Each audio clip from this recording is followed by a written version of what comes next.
Moment de liesse, vendredi 1er avril à la salle Sainte-Croix, Gustave Tamba remportait le titre de champion de boxe de l'Union européenne super moyen face à l'Italien Dragan Lepei. Le boxeur fréjusien laissait exploser sa joie face aux quelques 1200 spectateurs. Je ne pouvais pas me sentir mieux. Franchement, c'est super bien préparé avec le coach. J'étais serein sur le ring, calme. Et c'est ce qui m'a fait gagner avant la limite. Voilà, je ne me suis pas précipité, j'ai pris mon temps, les mains bien hautes. Une victoire expéditive, voilà, comme on voulait, avec la manière. C'est incroyable, on a un public après juste qui est vraiment magnifique. Et je les remercie du fond du cœur parce que c'est une force en plus. Et franchement, ramener ce titre, c'est une première pour le sport fréjusien et pour la boxe fréjusienne. Je peux dire qu'avec Yannick, on a inscrit notre nom dans l'histoire. La suite, ça serait soit de défendre mon titre, soit d'aller chercher la ceinture du dessus. Le maire, David Racheline, venu assister à cet événement, a remis la coupe à Gustave Tamba et l'a chaleureusement félicité. Les Fréjusiens sont déplacés pour soutenir leur champion, qui est maintenant champion d'Europe, avec un garçon qui, il faut bien le dire, est un exemple dans le domaine du sport, mais aussi un exemple en tant qu'être humain.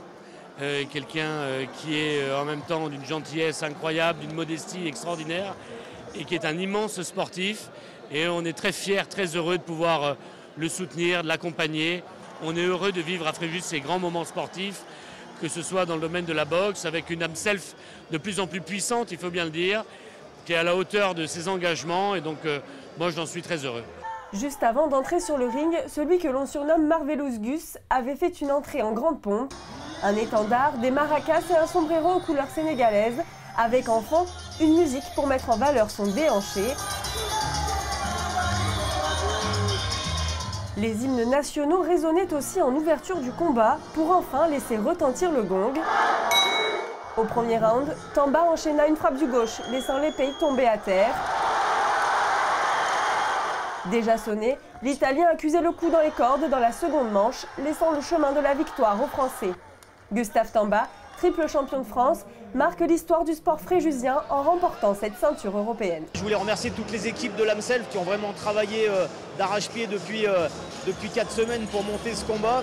C'est la fête de la boxe ce soir, mais c'est aussi, je pense, la fête du sport fréjusien et ça, c'est exceptionnel. C'est aussi pour nous l'occasion de marquer l'action du club envers les jeunes. On l'a vu avec les premiers combats en début de soirée, les assos, la boxe éducative. Voilà, c'est les stars, les étoiles qui nous font briller et qui nous font rêver comme Gus, mais c'est aussi les jeunes, le travail des entraîneurs et de tous les bénévoles. Un peu plus tôt dans la soirée, les autres boxeurs pros de l'AMSELF, Meki Sali et Clément Lubrano, avaient fait monter la température en remportant leurs combats respectifs. Lubrano, en poids moyen, sortait vainqueur alors que l'arbitre arrêtait le combat sur décision technique dans la 3e reprise après un coup de tête involontaire infligé au boxeur fréjusien. Beaucoup d'émotions parce que je suis devant mon public, il y avait toute ma famille, il y avait mes amis, on les entend là d'ailleurs. Donc forcément, beaucoup d'émotions d'avoir gagné, un peu de frustration aussi que ça ne soit pas allé jusqu'à la fin. Mais bon, c'est pour ça qu'il y aura une revanche et on aura l'occasion de finir ça. Meki Sali, de son côté, remportait son combat par KO en poids lourd.